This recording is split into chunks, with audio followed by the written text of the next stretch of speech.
Hi there, everybody. I'm Morpheus from Phoenix, Arizona, and been here at Libertopia, and we've been looking at a lot of solutions. We're looking for a solution to getting out of the conundrum that we've put ourselves into. And we have a panel of experts here. We have Clyde Cleveland from Common Sense Revisited, Mike Badnarik, who ran for president in 2004 as a Libertarian candidate. Is constitutionalpreservation.org, and then Foster Gamble, with the leader of the Thrive movement, and it's a leaderless movement, yeah, but I'm involved. I'm deeply involved. Yeah, you're the head associate. You're the associate, and then Bob Podolsky with the Titanians.org, and we're going to be talking about solutions, how we move forward into the future. And I'd like to give a big round of applause for our panelists. Thank you. That was amazingly concise. If you know Tom, you realize that was extremely concise, right? I don't want to take any time away. Thanks all of you for being here. This has been a very, very exciting event for all of us, and for me, and especially, and I'm as excited right now as I've been in a long, long time. How many of you were at my presentation the other day? Okay. How many of you were at Bob's presentation the other day? Okay. And how many of you were at Foster's presentation today? Okay, good. Wow. So good. So it's fantastic. I don't have to spend a lot of time, but what my job is going to be right now, each of us is going to talk for about 5 minutes, and then we want to open this up and get your participation and your input from what you've heard from us today about this subject. But for those, there are a few of you that haven't been introduced to it yet, so I'm going to go review it real quickly. Basically, what we're doing is, I love this quote. I wrote the preface to Bob's book called Flourish, and I use this quote: "You never change things by fighting the existing reality." This is from Bucky Fuller. You never change things by fighting the existing reality. To change something, build a new model that makes the existing model obsolete. And guess what will happen? The old model will fall away. As Jeffrey Tucker was talking today about the mountain, how do we get rid of this mountain and this government? You don't have to. You just build a new mountain. It's not going to look like the old mountain, but everybody will just leave that old mountain and come to the new mountain. And that's what this is all about. And really, when you think about how horrible the existing model is, how inefficient and cruel and tyrannical and all those things that we all know, really, if you can build the new model that we all believe in, which is based on the principle of non-coercion, it shouldn't take too long for people to figure out that this model is better than the old model. So what I did in my talk the other day is I used examples of where the fundamental principles of the new model that we're creating have already been implemented in companies and organizations, and people have been coming up to me in the last 2 days saying, yeah, I know another company that did this, and another company. So these are not new techniques. It's just that they've never been implemented in a holistic way with all the knowledge that Bob has brought to it that I know of in the history of humankind. But they're not old. They're not new principles. They're just being put together in a different way with some new knowledge, and it should be very, very, very effective. So fundamentally, we're talking about non-coercion, voluntary, small units. We're talking about a system of values or ethics which everyone buys into, and the fundamental prime directive of that ethical system, or what Bob calls his Bill of Ethics, is non-coercion. Everybody buys into it. We work with groups of 8. Bob calls them octologs. The reason is after 15 years of research that he did with John David Garcia on working with small groups, 8 is an optimal number, and 4 women, 4 men is an optimal makeup of the group. So that's the ideal, 4 men, 4 women, groups of 8, and then those groups work together in a sort of a lattice framework. There's no hierarchy here. There's no one telling your octolog, should you decide to create one, what to do or how to do it. The center of this organization will be what we would call a non-coercive enabling organization which will share best practices of all the octologs that are being formed around the country, in the world. We hope to have a website similar to what Foster has with Thrive, which shares best practices. This could happen very quickly. I've worked with mastermind groups. They work very, very powerfully.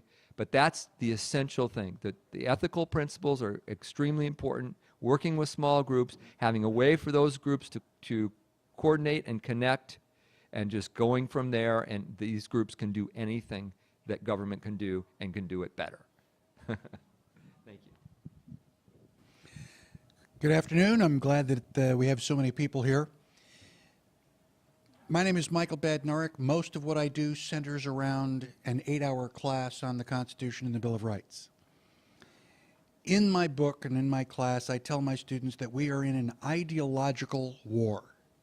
It's a war of words. It's a war of ideas. And we are losing that war, one, because most people don't know there is a war because it's silent. And if they do know that there's a war going on, they don't know how to fight it. Nothing happens unless, a human thought precedes it. We didn't just pour concrete and create the Golden Gate Bridge. The Hoover Dam didn't just spring to life because a couple of guys got together and decided that they were going to stop up a river. There's a lot of thought, a lot of planning, a lot of engineering that goes into that before they, dig the first shovelful of dirt. If you want to create liberty or you want to create tyranny, there is a logical method for doing that.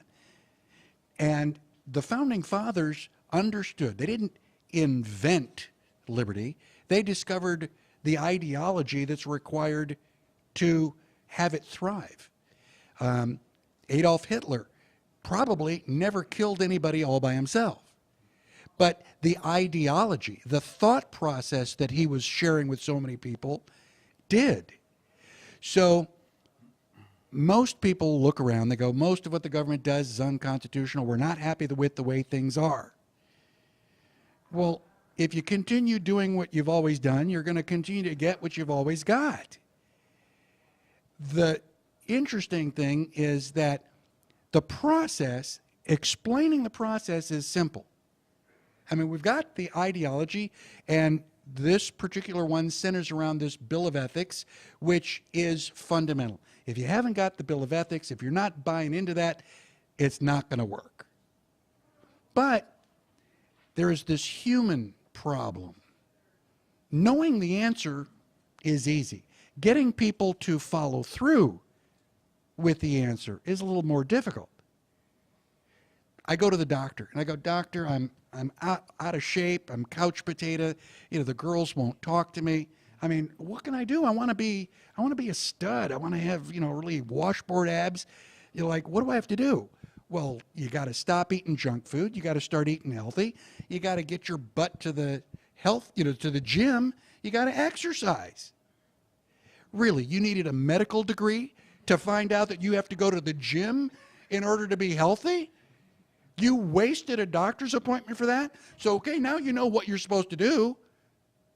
But we don't. It's like, you don't have a pill that I can take? Like maybe a Viagra that's going to turn me into... It's like, no, there's no pill. There's no easy way. That's where the problem is. The problem is not figuring out how we're going to organize this and what path we have to take in order to head for liberty.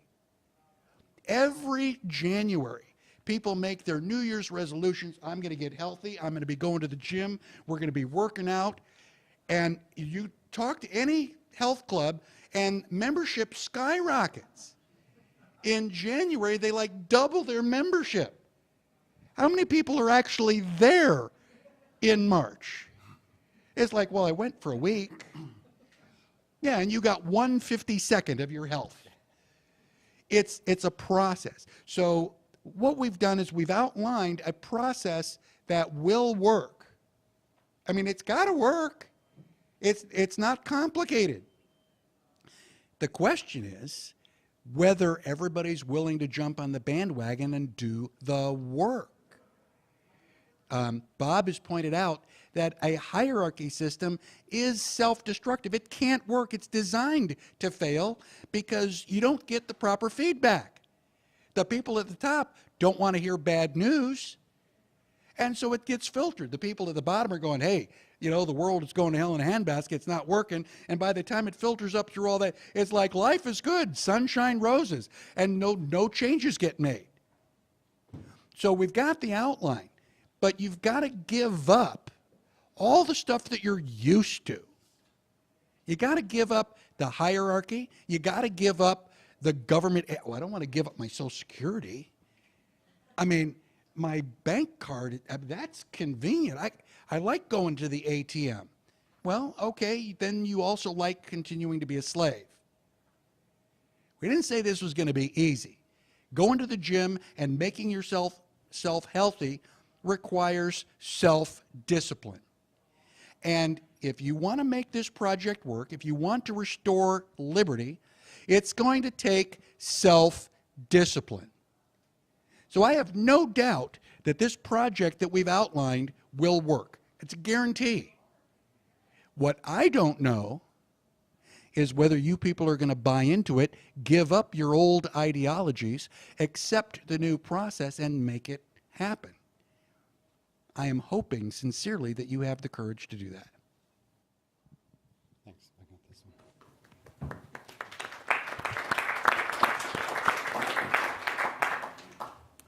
So the reason that I'm sitting here on this panel today is that I get sent a lot of things. Screenplays, books, videos, scientific papers, and so forth. And I don't have a lot of time to read, but I'm an avid reader, and I read pretty quickly. So I had a message from Bob for a while in my looking forward to read pile. And I went on vacation in August, so I was finally on an airplane where I could read this electronic copy of the book that he had sent me. So I started reading, and a lot of the stuff that I get sent takes about 20 minutes to get through. And I can appreciate the effort, but it's very often off track with what I'm most interested in. And I started getting really excited as I was reading this book. And the more I read, the more excited I got. It's like, oh, this guy has really done some thinking. And so when I finished it, I wrote him a note saying how much I appreciated the homework that he had done and how rare it was for me to find someone who is laying out artifacts, laying out intention for projects, but on an ethical basis with which I don't have to squirm. And so he responded, and we started to be in communication more and more about this project. And I want to just take a couple of minutes to tell you why I'm interested in the project. Now, I'm just getting to know myself more about it, but I've read the book and read a bunch of the ancillary documents, and now I've gotten to meet a bunch of the remarkable team that is assembling around this. So from my fresh perspective, there's a book, and the book is dynamite. It's the result of decades of soul-searching and logic and morality that stand up. Within that, and in the ancillary documents, there is a code of honor. I like seeing codes of honor. I don't always agree with them, but this one is profound. I recommend it. There is a bill of ethics. And one of the interesting things that happened was the day before I left on the plane flight, I had been sitting with one of my associates, and we'd been going over template contracts for all the different projects that we're working with, nonprofit, for-profit, consulting agreements, all that type of stuff. And I had asked him while I was gone to take each of the standard contracts and bring together the best of them and then make sure that it was win-win and ethical all the way through. So I'm reading on the airplane, and all of a sudden here's this whole document called Ethical Contracts. So as soon as I landed, I sent it to my associate, to save him time, because that's the kind of thinking that's gone into this. So in addition to the writing, which coheres a lot of the thinking, I've been learning about the intention to provide various ways, whatever is most effective, to spread this, be it workshops, training people in octologs, creating online versions of the seminars, which as you know, will never be quite the same, but it can reach a lot more people and be better than not getting access if you can't. And but I've also been having a chance to actually meet Bob. And for me, that's all, writing can be great and thinking can be great, analysis. But unless it's being embodied in the person, it's not that interesting to me in the long run. So I've been getting excited about what I'm learning about Bob's skills and capacity. And I just want to say a little bit about this because he's not going to tell you this. First, for me, as a lifelong scientist, he's bringing his lifelong experience in science into this thinking. So it follows the scientific method. It holds up to rigorous analysis. There's no miracle moments where the logic falls down, but now you have to believe me. So he's bringing the scientific method in. In addition, he's a skilled writer, thank goodness, because it helps you to get through this information because it's well done. And he's also got a background in both psychotherapy and group facilitation. So he brings skills that would otherwise take decades to learn, if you could learn them, to bring this out into the world. And I've noticed in Bob that he, especially for someone who knows so much, I would say the strongest capacity that I see in him so far is the humility and his ability to listen. And I think that's a lot of why he's actually come up with what he's come up with. But in addition to that, even at his tender young age, there is an intention to take this to the world and an obvious commitment to do it, whatever it takes.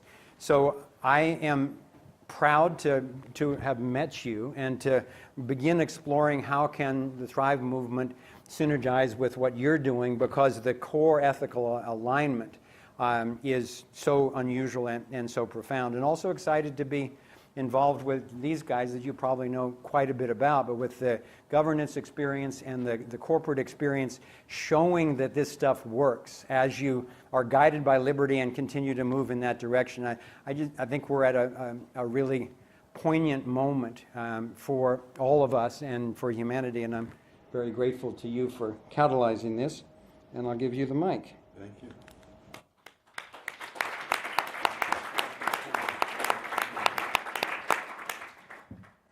I want to thank you all for these wonderful introductions. If you don't mind, I'm going to stand. I just talk better on my feet. I don't hear any objections. So. Anyway, I began this whole process many years ago. Actually, for me, big transformations began 1971 that directly led me through a series of personal growth and awareness changes, losses, growth, losses, growth. And it brought me to this meeting, which I envisioned more than 20 years ago. I imagined someday I'm going to be in front of a room full of people who get it, who understand that the old system cannot solve humanity's big problem. And by the way, I use that in singular. We only have one big problem. We have many, many symptoms. And I encourage people to attack the symptoms, but I also encourage you, look to the roots of the problem. What's the big problem? Our institutions consistently make unethical decisions. If that were to change, our whole experience of living on this planet would be different. Is that clear? Can anyone disagree with that? Okay, good. Well, so the real question then becomes, how do we create ethical institutions and make them prevail, make them the way people want to do stuff? Because if nobody wanted to do it, we just make ourselves extinct, right? And we're doing a good job going in that direction as of now. It's not too late.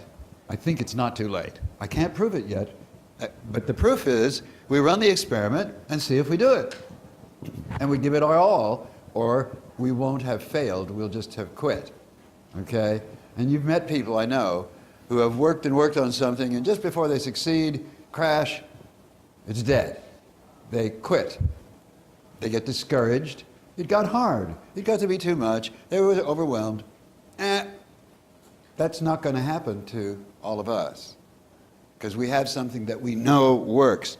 In this book is all the information you need to transform not only your life, but the lives of everyone around you. You want to have a work situation that you enjoy. You want to get up in the morning and say, hey, I get to go to work, instead of, oh God, I got to go to work. You can have it. You want to have prosperity in your life, where your accomplishments and your willingness to work and your innovations and your creativity bring you rewards. You can have it. You won't have it in a hierarchy. Because in a hierarchy, your boss is taking credit for your successes and blaming you for his failures. Right? Don't you hate that? I hated that. I did that. I did that in industry. I did that in government. And, gentlemen, it's awful, right? So, we don't need that, okay? What you'll see in this book is not only a rationale, but the core ideas of the ethics. When you understand that an ethical act is any act that increases certain resources for you or for anyone, for at least one person, without limiting or diminishing those resources for anyone, that's an ethical act. Oh, well, what are the resources that are increased or decreased? Creativity, awareness, love, personal growth, objective truth, and probably many others. But with those, if any one of them increases, they all increase. And if any of them is limited or diminished, they are all limited or diminished. So they are logically equivalent when it comes to decision making. Okay, is this making sense? Yeah? Okay. So it comes down to, if you want to see the world change, the first step, besides reading the book, the first step is understanding and adopting the ethics. This simple definition that I gave you comes with a whole set of principles. Things like, you cannot reach ethical ends by unethical means. It's impossible. I prove it in here. Okay? Things like ethical means are always ethical ends in themselves. Okay? So whatever it is you're doing to get the ethical result you want, the thing you're doing, it better be ethical, or you're not going to get the result you want. Very simple stuff, but in order to take it in and make it part of you, you need some practice at it.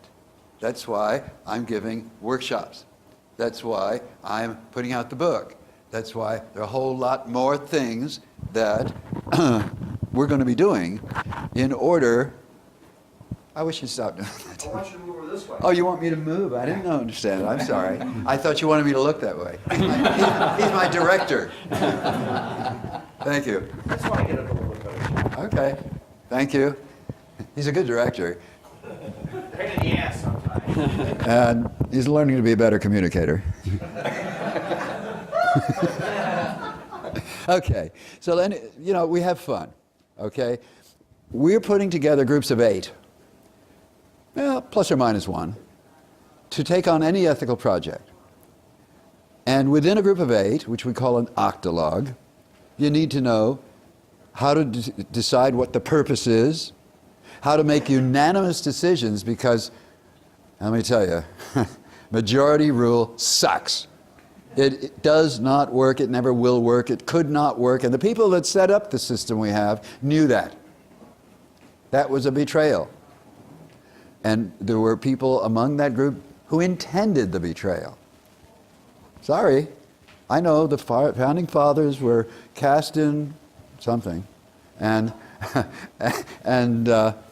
we like to think of the Constitution as being this permanent thing that, hey, it was a failed experiment. If it had been successful, we wouldn't be where we are today. Isn't that right? Okay. So we want to do what works, and we've, you know, with John David Garcia, I spent 17 years of my life, and he spent over 20 of his life finding out what works, doing the research, being with the groups, seeing what they did, learning to amplify creativity.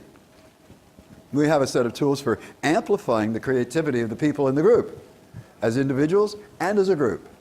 Okay?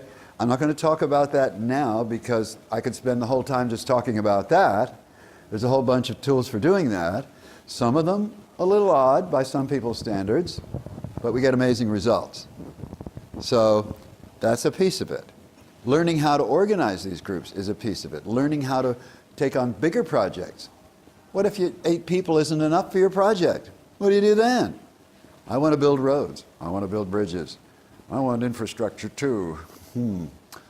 We want to take on big things. Maybe somebody wants to do interstellar travel or generate infinite amounts of energy that's free and you can do it in your home, or flying cars, et cetera, et cetera, et cetera. Lots and lots of worthwhile things to do. Some of them more important than others, obviously. You know, some people might just want a better flapjack. Okay. We can make things happen working together that we can't possibly make happen as individuals. But when you get a need for more than 8 people, well, you get 2 octologs in a contract with each other. The sort of thing that you just heard about. Contracts are important. Agreements are important. How they're written is important. And now, in the book, we've got a model for that. You just, you know, it's like a checklist. It should have a clause that says this and this and this and this. And you get done with that, you got a good contract. Very straightforward. Anyway, do we have any attorneys in here? Attorneys, 1. And anyone else? 2. Okay, a couple of attorneys.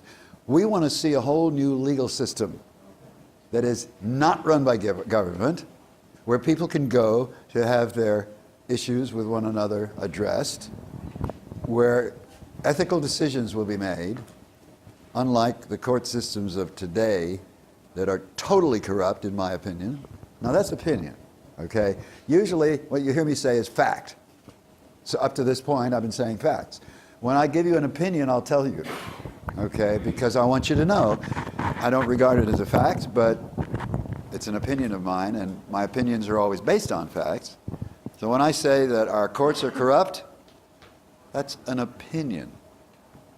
You don't have to accept it, but we have the facts down, and it's pretty obvious. If you know Mark Stevens and what his work is, that's pretty cool stuff. You know, he got the facts, he drew the logical conclusions, and I think most of what his work is right. Is he here now? Anywhere? No? He was going to come. I guess he got sidetracked. Anyway, okay, so we have a lot of things we want to accomplish. We want to have an ethical education system, private entirely. Why private? Well, because if it's not, it's paid for by government. They get their money by stealing it. And guess what? If you steal to fund an ethical project, you're not going to get an ethical outcome. It's impossible. It's impossible.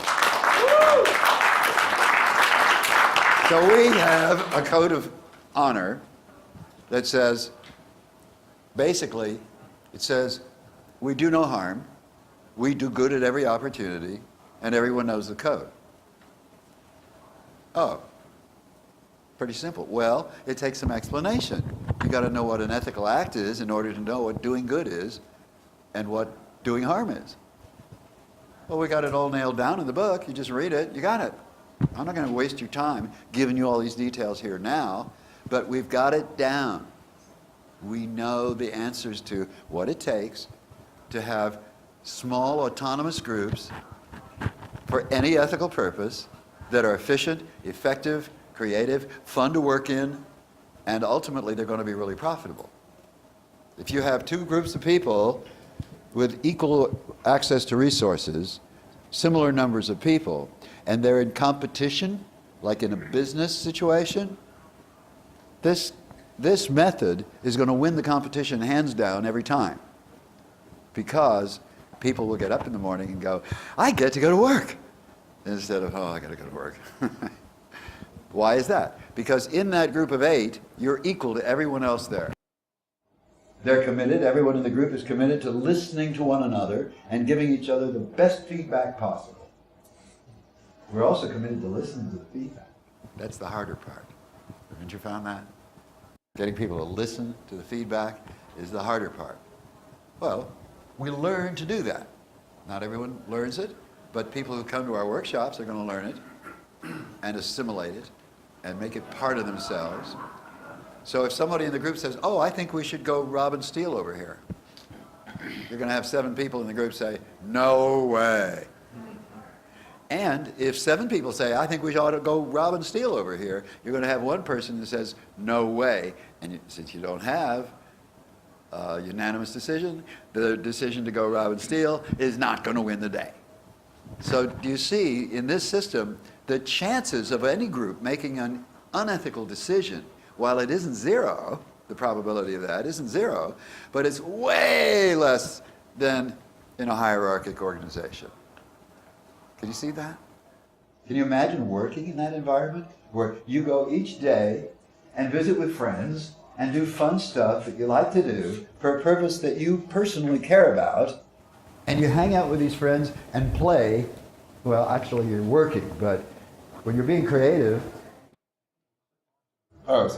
when you're being creative, it feels like play. Have you noticed that? You do something creative and you're going to feel like you're playing. Is that better? Okay. So I recommend everybody do that because your lives will improve.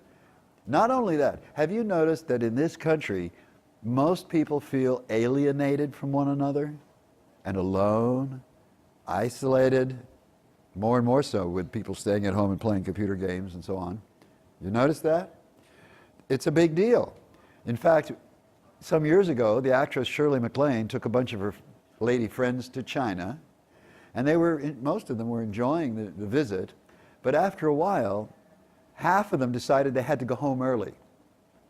And Shirley asked them about, well, why would you want to go home? We're having all this fun. And they said, well, we're not having so much fun because everybody here feels like they belong.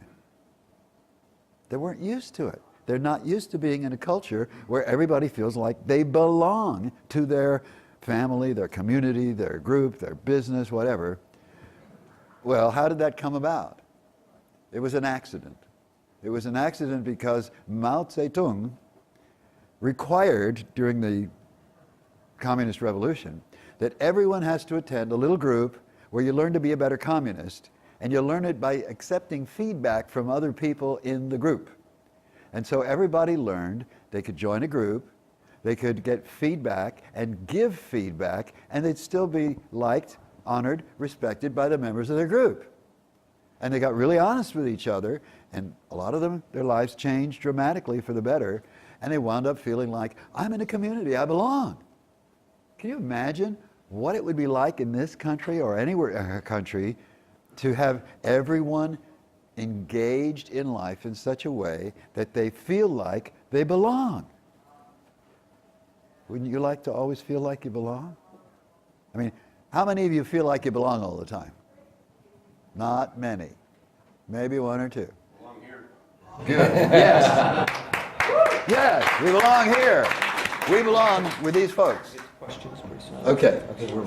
I think you should also clarify, in case it's confusing for anyone, that it wasn't communism that bonded them. It was actually getting together and talking. Absolutely, absolutely. The communism part was trivial.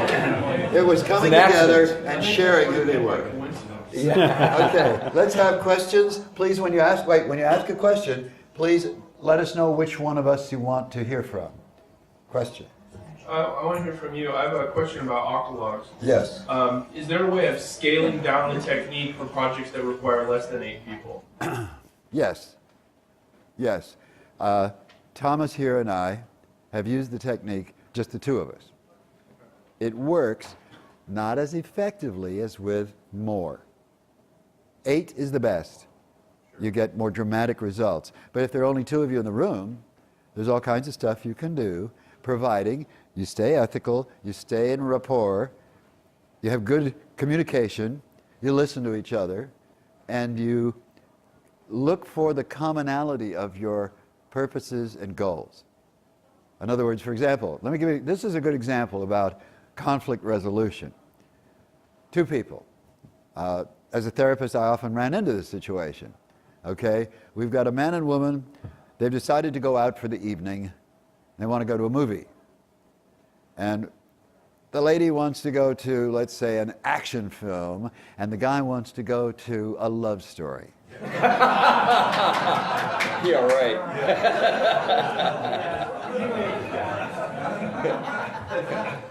Believe it or not, that actually occasionally happens. Yeah. Anyway, how are they going to get together on this?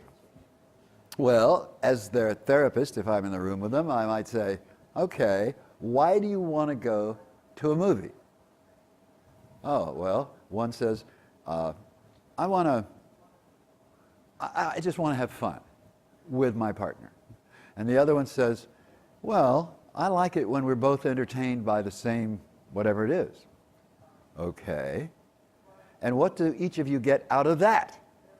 Well, each of them says, I feel really close to my partner when that happens. And the other one says, well, I do too. That's really what I want. Oh, so what you really want then, what this is all about, is feeling close to each other. Are there any other ways we could feel close to each other than fighting over a movie? And guess what? You've chunked up to the common agreement, and now you can chunk back down to all the possibilities, and maybe you go for a walk in the park instead of a movie. Or maybe something else. Maybe something more romantic. Whatever it is you choose, you've satisfied a more fundamental need by first this chunking up process where you come to what brought you together, and then you go down looking for the possibilities. You drill down to all the possibilities, and you find something that works for both of you. I'd like to add something to that, if I can, because in my experience of making Thrive, there was a creative partnership with my wife, Kimberly, the likes of which I had never attempted or experienced. And when we embarked on it, we knew that there were literally going to be hundreds of thousands, if not millions, of decisions to be made. And so we agreed on two primary things. One, that the relationship was always more important than the project. So we would never sacrifice the quality of our communication, our being together, for the sake of accomplishing some particular deadline or some particular result. So that was, in a sense, we were agreeing to treat each other ethically, honorably the whole time. And then the second agreement was that we would not stop making the movie until both of us agreed that there was no cringe factor for either of us. Now, I've made a number of other movies in my life, and every single one I ever made had, in fact, it had this quality where I would watch it, and in certain parts I go, ooh, I wish I hadn't, settled for that, or I wish I'd done this another way, or something like that. So it brought it up a lot, because we're very compatible. We have very different perspectives on certain things. And it's just what you were describing, that sometimes it would literally take a month or two and be costly to keep going for something that both of us would go, yes, that's exactly what I want in that movie. But I think that's one of the things that made it communicate to so many people, is that we never settled for other than unanimity of our particular working relationship. Now, I don't know that I could have done that with 8 people, given how personal the quest was for that particular knowledge and ways of expressing it. And I think it points out to me that the principles are more important than the tools, like what's the number and what's the communication process and so forth. I think those can be very useful to try on and find what works for each particular project, but never to sacrifice the principles themselves. So the other thing is there's no reason why an octalog couldn't be created for doing a lot of different things with your friends or your associates, and then you might have a project that you delegate to 2 or 3 people within the octalog.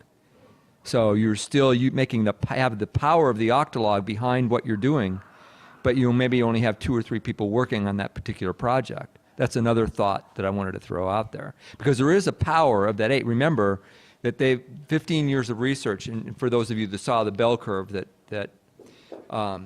Bob put up on the curve, there's a maximum effectiveness of a certain amount of people working together, and then it falls off each way, less or more people. But the absolute optimum was 8 people. There's some power in that, and there's a lot of research that went into that. And there's all kinds of laws of nature and human behavior that go into that. Just as there is, I don't know how many of you have heard of that principle of 150 people.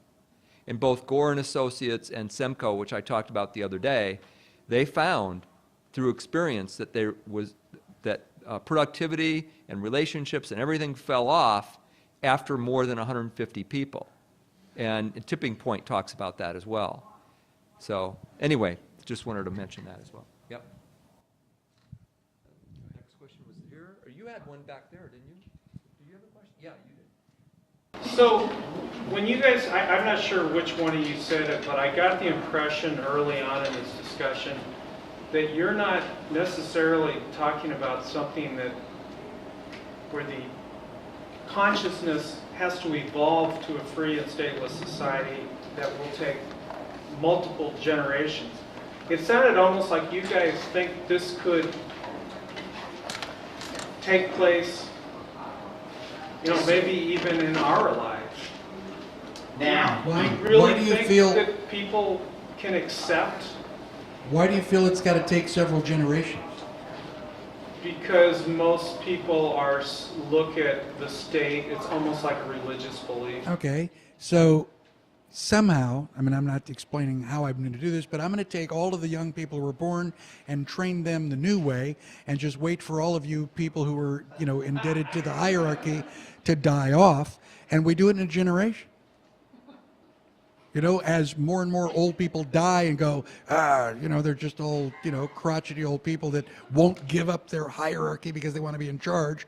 And it's just it can take place in a generation.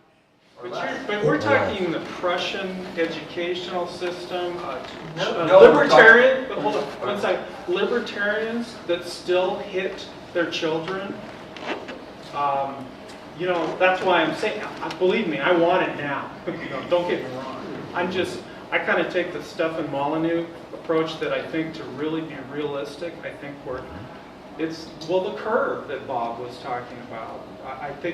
I hope it'll take less time than I think. So do we. And as I said, the plan will work. The question is whether everybody jumps onto the bandwagon and follows through. And if nobody follows through, we'll never reestablish liberty. If everybody, decides, wow, the way it is really bad, and, this new way, it'd be hard for the new way to be worse. If we can get people to adopt this new ideology, it's going to happen. Look how quickly people adopt the iPhone. The iPhone's only been around for like 5 years. Now you can barely find somebody without one. It doesn't take a long time if whatever the new technology is, if people want it. Look how quickly cell phones happened. I started working on computers before IBM cards.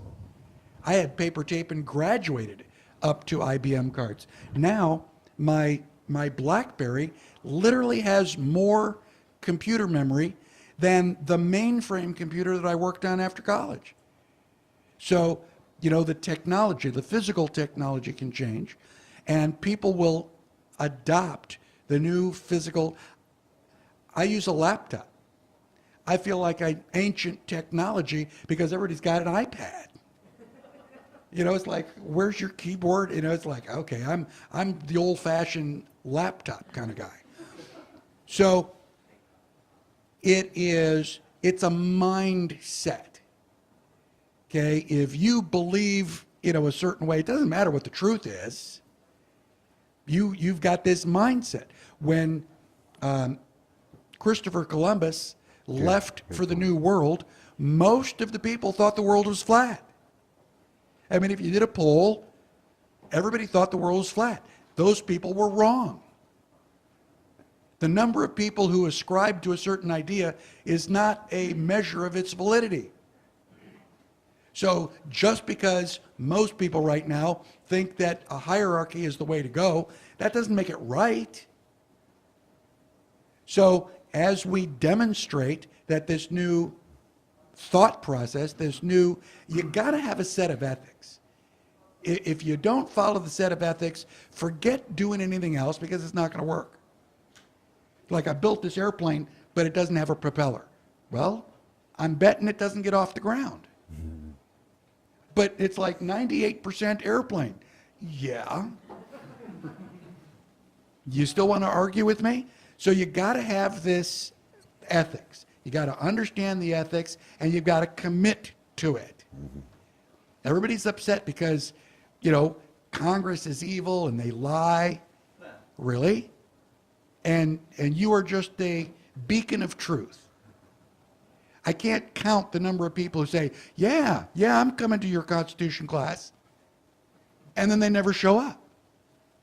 People don't even have the integrity to return my phone calls. I'll leave 4 or 5 voicemail messages, and they won't even call me back. Your life is so busy, you can't even call me back. So you need to have this, you need to understand the Bill of Ethics, and you need to adhere to it. You can't just want a better society. Society consists of all of us. So if you're not going to be a part of this, you're not going to subscribe to this Bill of Ethics, then it's just not going to work. And you'll be able to say, well, see, that process didn't work. You suck. So it's not up to us. You know, this panel right here, we're not going to get it done. All we can do is be the beacon. It's like, okay, this direction. But if you guys don't march in that direction, then it's not going to happen. So as you've been saying, it sounds like the process of making the decision is also fundamental to the fun and synergy of the group, right? Yeah. So, Bob, if you could differentiate between the unanimous decision versus consensus. Okay. Yeah. People define unanimous in only one way. Every single person in the group agrees. Consensus is defined differently in different groups. Some people think they reach consensus when 2/3 of them agree, or 3/4 of them agree, or more than half of them agree. I don't call that consensus, but a lot of people confuse that kind of decision making with unanimous decisions. The unanimity is crucial to this working, because if you don't do it, sooner or later, your system, your group, your enterprise will be corrupted, and we'll be back where we are today. And that lack of integrity, where you don't stick to your word, can destroy you. So wholehearted support of the decision you yes. all made. Yes. We know that in this enterprise, this thing we're doing, there are going to be different levels of commitment. Not everyone will be starting off equally committed. Some people will just want to take this technology and go off and use it for their own purposes, and that's great. Some will want to share it with others and make a business of sharing it with others, and that's great. Some will want to be a part of the specific organization we're putting together, the Titanian organization, that will be teaching, helping, advising, and so on. And those people will have a higher level of commitment, okay? And they will be working directly with the group that we are forming, as opposed to going off and doing it independently. As to the kind of commitment, a lot of people are going to say, oh, I'll give it a shot, see what happens. Okay? Let me make clear what my commitment is. I started down this path almost 40 years ago. 30 years ago, I made a commitment. And I've stuck by that commitment through all kinds of challenges. I'm not going to bore you with my story. I'll do that another time. I'll bore you with my story another time. Come to the workshop we're going to give, and by golly, you'll hear my story and you'll understand. But I have completely given over my life to doing this. It is my highest priority. It is above life and death itself for me. I call this a WYRD, W-Y-R-D. That's a destiny of choice to which you commit your life. Not everyone has a WYRD. Not everyone wants one.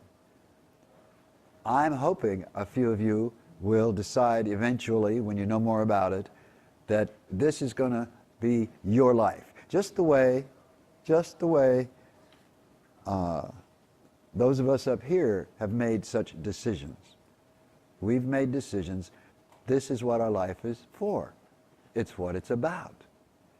So you can count on us to stay behind that in terms of providing the support that you're going to need to put all this wonderful information into practice. I don't care to answer. Could you guys see this organizational approach being helpful or a good way to organize a conference in the future, future Libertopia or some other big conference?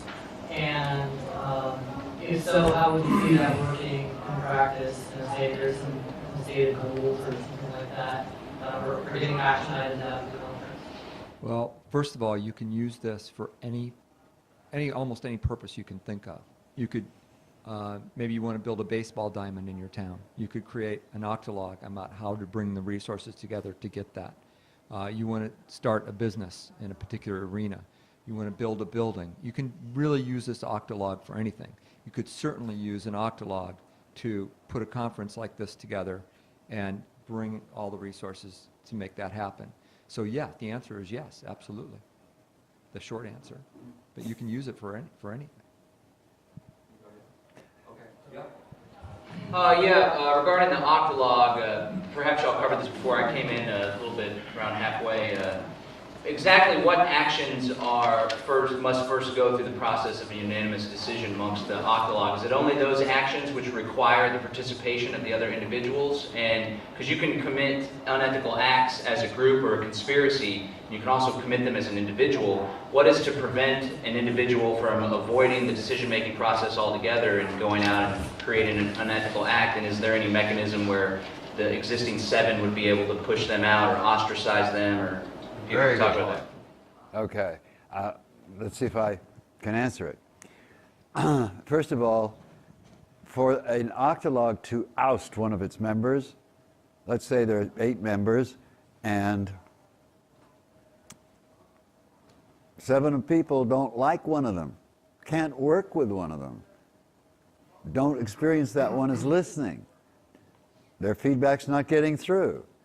They've made multiple attempts to be patient and supportive and caring and respectful in providing the feedback that person needs, and they keep ignoring it.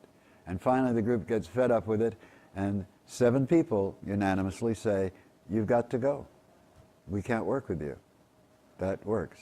That's the procedure for having someone who just can't. It's not unanimous in the group. Yeah. Didn't get that 8th person. It's only unanimous among those making the decision, but it is this is a case where it's almost an exception to the 8 have to make the decision unanimously. Interestingly enough, as that point is approached in a group, in an octalog, and the feedback gets more intense, and the person receiving the feedback has to start hearing it, usually they don't have to be asked to leave. They will decide on their own. I don't belong here, this isn't my group, and I'm going somewhere else. And they may or may not find an octalog that they really fit into. If they don't, they need some therapy, for sure. Pardon my saying it, but that's been my experience. Yeah, I have a question. It seems like there's I see massive disconnect between the world of the internet and then the three-dimensional thing that we're in right now. And I'm wondering what kind of processes are being put in place to be able to bridge that gap between millions of views on the internet and getting people together, working together to actually do whatever project they're interested in doing. Who are you asking? Well, I guess I could address that because we're certainly in the thick of that now.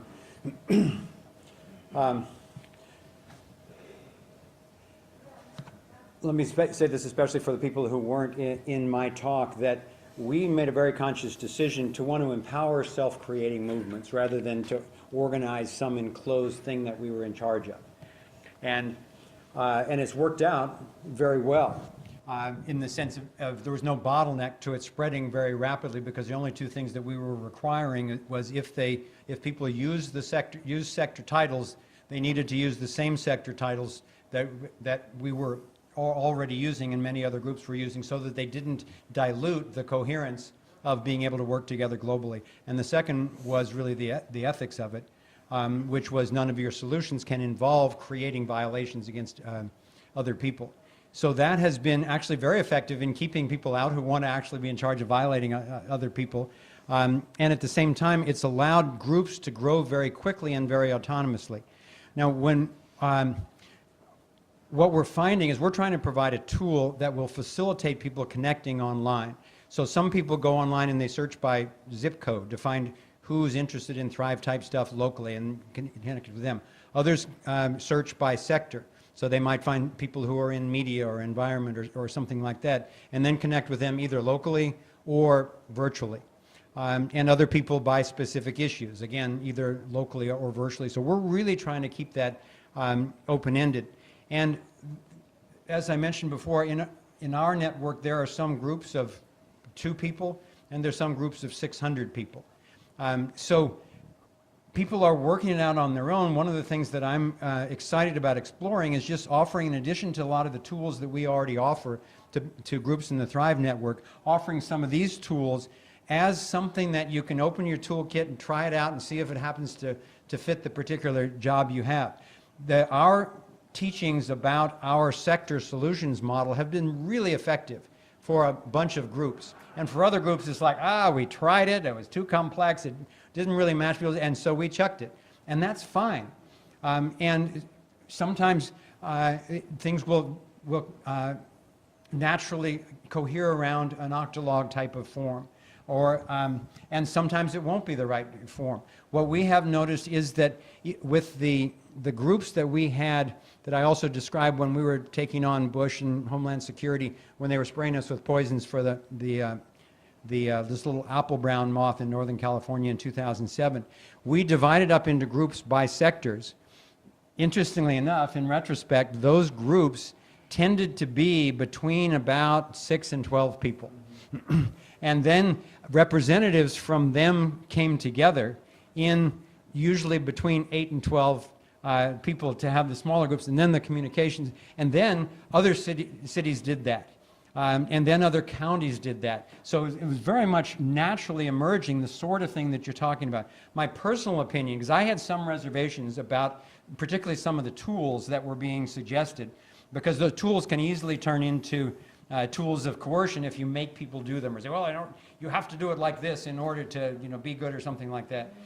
So I've been grilling these guys about it, and I'm pleased with their openness to feedback, and that every single one of those things that I was asking about turned out to be an unfounded concern on my part. I didn't understand fully enough, and we've been brainstorming ways to explain some of those things more clearly.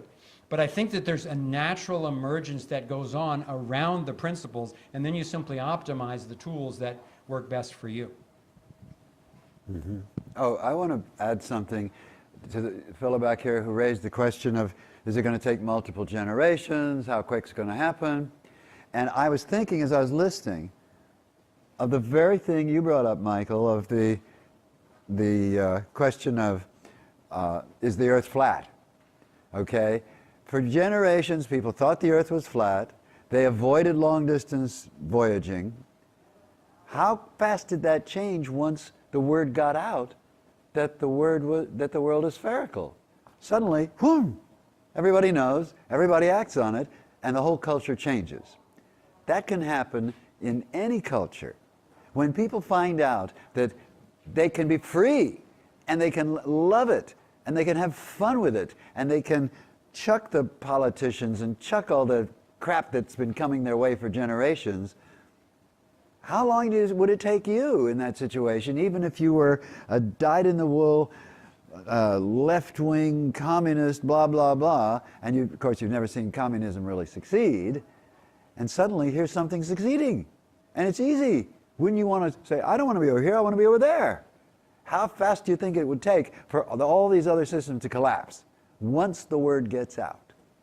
Those of you in this room, right here now, have the power, just without anyone else helping out, you have the power, if you decide to collectively, to make all that happen. We only need a few octalogs to get started locally, and boom, it's going to spread and spread and spread. It's going to go viral. It's already going viral because we've got people sitting here who have thousands of followers and friends around who they're going to be hearing about it. They're going to be hearing about you doing it and succeeding at it. Do you want to talk a little bit about the opportunity of the workshops before? Yes, absolutely. Okay. So we have some recommendations for you if you want to move forward with this. Okay? One is acquire the book and read it. Hey, if you like it, read it again. It's pretty easy reading. The title is Flourish, an Alternative to Government and Other Hierarchies. That's it. Okay? His original title was Thrive before the movie came out, and God bless you for being willing to not have some confusion there. So Flourish is the most common translation of Thrive. Right. He knew it was going to hit it off anyway. Well, when I was working on the book, I called it Thrive because I didn't know anything about the movie. And shortly before the book was finished, out came the movie. And I thought, oh my gosh, do I want to seem like I'm copycatting his title? No. So it became Flourish. But you can think of it either way. Michael told you about Thrive. Was it? Yep. That might have been. Can I ask two quick Yes. questions and all four of you can say yes? or Okay. no? The first one is, how many of you are part of an octalog right now? We are forming our first octalog now. Okay? I've done a lot of experimental octalogs in those 17 years I worked with John David Garcia. I'm no longer part of them because most of the successful ones are in Mexico. And I'm not. And I'm not going there. But the other thing about octalogs is it's really important in an octalog you become financially independent. Well, that's part of the process is, making steps to do that. Certainly you want to get off the financial grid so that the government isn't watching all your transactions. We can help people do that. We have ways of doing that. What was your other question? Yeah, well, can I just comment on that question? The interesting thing is after I met Bob and we talked, Michael and I and some other people formed a group called Free America Now, which we helped Sheriff Mack create the first ever constitutional sheriff.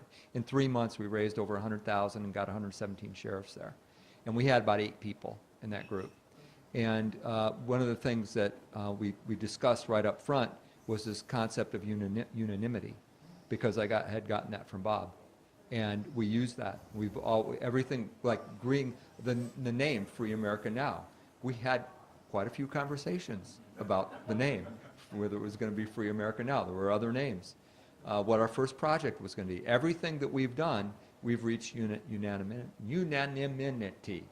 I have a hard time with that one. That's close. But anyway, and it is really powerful. I think Michael would agree that when you do that, when you commit to having unanimous decisions, just that commitment has an impact on the power of the group. Okay, my second question was sort of answered, but it's more nuanced.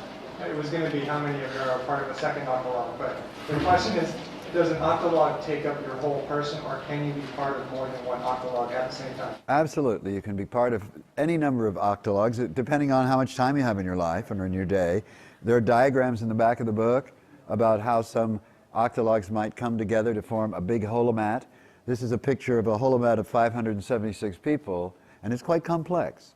And this is a kind of one of my visions of the future for the Titania project, that in the not too distant future, it's going to look like that if you diagram it out.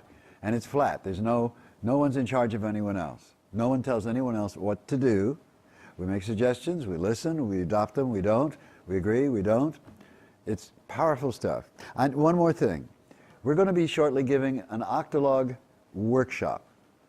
It's about 15 hours of instruction. You learn a whole lot more about the ethics, about operating an octalog, about choosing the people to join your octalog. I mean, it's lots and lots of stuff, 15 hours, and you'll know how to go create your own octalog, or how to look for people who already have an octalog that, well, you won't find them any right now, but it won't be long when someone who wants to be in an octalog and has some skills will be able to go online and find octalogs looking for those skills and contact them and move on from there. So we're going to be making those tools, and if you want to be involved in this, if you want to see that future that you all want, I mean, everyone has a most desired future on some level in your brain. If you really want to live the life you always wanted to live, this is an opportunity, in my opinion, again, it's opinion, but I've been devoted all these years of my life to it because I really believe in it. Okay, we've got 2 things you need to know. Our website is titanians.org. Lots of articles there to supplement this book, which we're selling here tonight. And downstairs we've got a booth. And sign up for the workshop. We have, besides the titanians.org, we've got a meetup, meetup.com. Meetup.com. We have a meetup that happens every Wednesday evening, and it's called the Creativity Enhancement Mastermind Group. Okay? Titanians.org. Thank you. Appreciate you doing that. Any last minute questions? They got to be quick. Yes. How much is the book? 25. 10 for 150.